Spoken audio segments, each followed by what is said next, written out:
From the consumer protection point of view, what's the biggest problem your office must deal with concerning auto industry today in Iowa? I would say there are really three areas that concern us. One is the traditional used car problem of non-disclosure of salvage or misrepresentation of salvage prior damage. It's been a problem since I started and before, and I've been here almost 30 years, but we still see this, and it's becoming increasingly hard to accept that folks in the industry don't know about a car's prior history. I mean, with like the California law on Nvitas and the availability of Nvitas and Carfax and so on, it's beginning to really raise questions for us of whether anybody in the industry can truly say, I didn't know. Titles are branded, information is there. Yeah, there are some that fall between the cracks, but far fewer than used to be the case. And I think you can expect to see, not just in Iowa, but probably around the country, a greater degree of enforcement in that area in coming years, where there's just not going to be an acceptance by law enforcement of the argument, oh, I didn't know. The prior owner didn't tell me. Well, the duty of somebody in the industry is greater than an individual consumer's duty. They're expected to know where the sources of information are, to find out about that. And, this is really a bad fraud, because you're selling somebody something that it could fall apart on them. I mean, there could be a major problem there. They could be in an accident that could cause a loss of life or serious injury, beyond the fact that the vehicle is probably worth half or less of what it would be if it hadn't got that kind of background. And sometimes dealers will come back to us and say things like, well, but the vehicle was repaired well. Well, that may be true, but the vehicle's value is not determined by its condition, and we know that. The value of products in the marketplace are determined as much by the perception of somebody. And somebody will say, well, that's not fair. That's perception. But that's how we value everything, right? When you talk about the value of prescription drugs, the generic versus the brand label, it's the same darn thing, but people pay a lot less for the generic.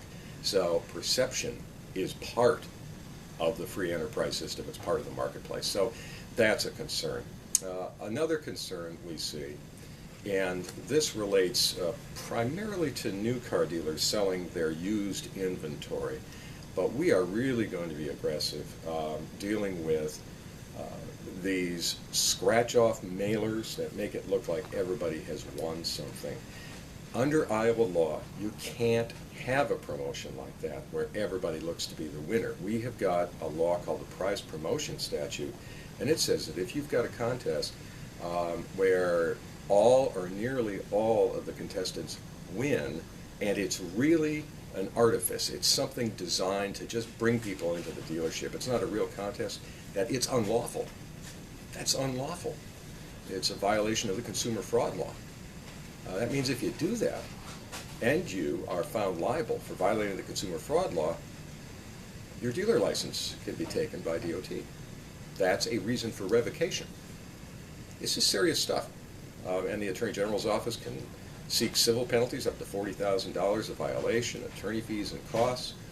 It's not something you want to be engaged in. So stay away from those promotions.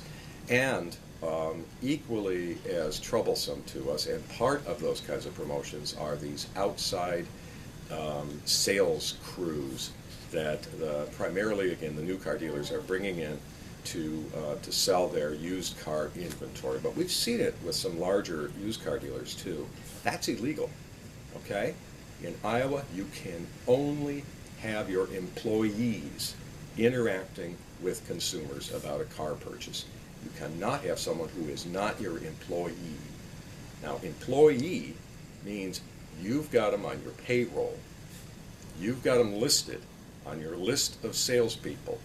They work for you, not somebody else. If they don't work for you, you cannot allow them to have any interaction with consumers. We've even had some of these outside salespeople. We had an instance where one of them stole a car from a consumer, a trade-in. gave a little bit of money down, and took off with it to the state of New York. And the dealer tries to say, I'm not responsible for them. Oh, yes, the dealer is 100% responsible for them. And your dealer bond is in jeopardy and your license is in jeopardy if you use these people. Do not hire them. Do not bring them in. Only your permanent sales staff or somebody you hire. You can hire people on a temporary basis. You expect to have more business over a holiday or something, or a big promotion you're doing. You can hire somebody to come in, somebody on your payroll. But you can't bring somebody in under contract as part of one of these temporary teams and then have them be gone and have them interact with consumers. They cannot talk to consumers at all. They can't sell cars to them. They shouldn't be talking to them about financing. They shouldn't be there on the lot. And that's as clear as a bell in Iowa law.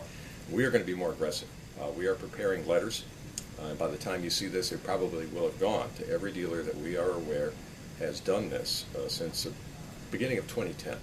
And what that letter is going to say is, if you do it again, there's going to be no tolerance, no warnings. We're going right to court. And we're going to seek revocation of your license. And we're going to seek refunds for every consumer that you sold a car to. We're just not going to stand for this any longer. We have seen too many consumers abused, and I mean abused, by these out-of-town dealers. It's a sad situation, but the truth of the matter is that when these promotions are run, the consumers are far worse off in the terms of the sale and the purchase than if the sale wasn't taking place at all. They end up with worse credit terms. They end up with a higher purchase price, makes more money for the dealer. It's just the opposite of a sale to consumers. It's a gouge, and it's got to stop.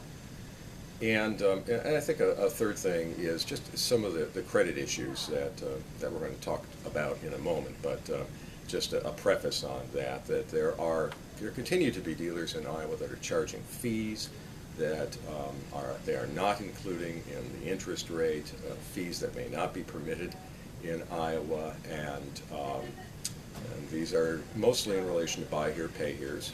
But there are other circumstances as well, and we'll talk about that momentarily.